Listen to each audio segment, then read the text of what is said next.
Christian కాబట్టి work out కాదంట. మళ్ళీ 8 years నుంచి పీకడానికి లవ్ చేసినావా?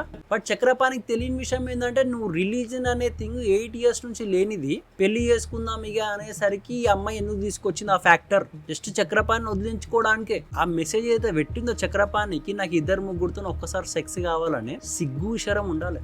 అంటే నీకన్నా ప్రాస్టిట్యూట్స్ బెటర్. వాళ్ళైనా ఒక్కసారి ఒక్కోళ్ళతోటే ఇంటిమేట్ అవ్వడానికి రెడీ అవుతారు.